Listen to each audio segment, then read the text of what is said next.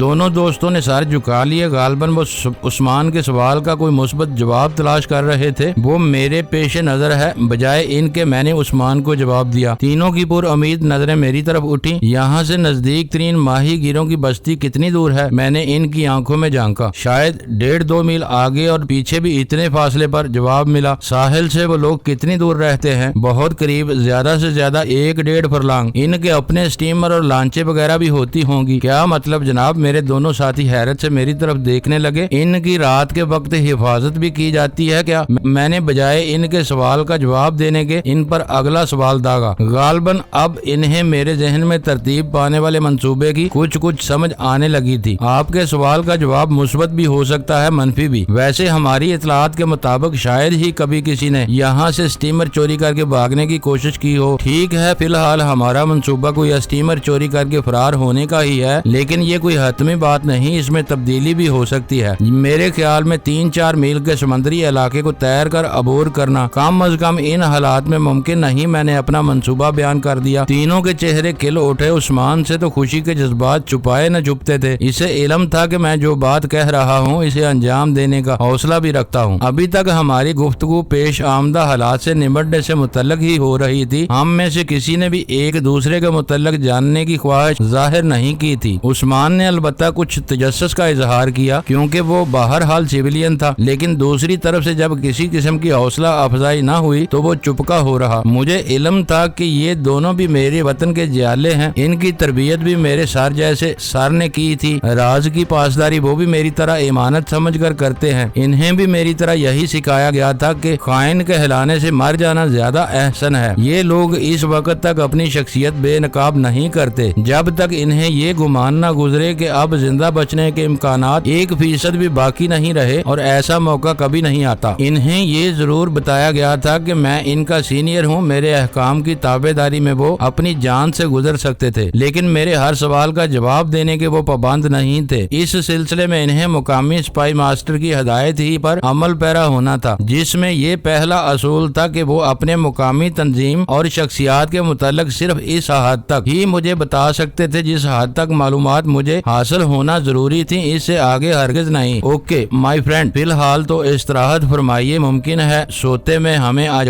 غیب سے کوئی اشارہ موصول ہو جائے۔ میں نے ماحول کو غیر سنجیدہ بنانے کی انتہائی کوشش کی تھی۔ مجھے علم تھا کہ وقتی اثر سے نجات آسان ہے، لیکن کسی بھی عمل کے معبود اثرات سے چھٹکارا پانا اتنا آسان نہیں۔ ہم لوگ مسلسل ایک دباؤ کی کیفیت کا شکار تھے، وطن سے دور، دشمن کے بالکل نرگے میں آئے ہوئے۔ اس کی آمد کا خطرہ ہر وقت سر پر موجود، اور سب سے بڑھ کر یہ کہ بے دست و پا، بھلا 1-2 ہینڈ گرنیڈ یا چند 100 گولیوں کے ساتھ ہمیں یہاں کیا انقلاب برپا کر سکتے تھے؟ ہماری حیثیت تو ان شکاریوں کی سی تھی جنہیں معمولی چھرے والی بندوقیں دے کر شیروں کی کچھار میں دھکیل دیا جائے۔ سب سے زیادہ خطرہ مجھے عثمان کی طرف سے تھا۔ میں پیشہ ور کمانڈو تھا اور میرے دوست تربیت یافتہ ایجنٹ۔ ہم تینوں کے لیے ان حالات کی اہمیت کوئی اتنی زیادہ بھی نہیں تھی کہ اسے دل و دماغ پر طاری کر لیں، جبکہ عثمان کا معاملہ ہم تینوں سے الگ تھا۔ انسانی فطرت کے اس کمزور پہلو کو نظر انداز کرنے کا حوصلہ بھی مجھ میں نہیں تھا کہ ہم میں سے کسی ایک کی بزدلی باقی سب کو بھی مروا دے گی۔ میری کوشش یہی رہی تھی کہ میرے پیارے موجودہ حالات پر دماغ سوزی کرنے کی بجائے فی الحال صرف ریسٹ کریں اور ذہن کو خالی کر کے کسی طرح تھوڑی بہت نیند لے لیں۔ ہم نے شکاری چاقو کی مدد سے لمبی لمبی گھاس کاٹ کر اسے درختوں کے جھنڈ میں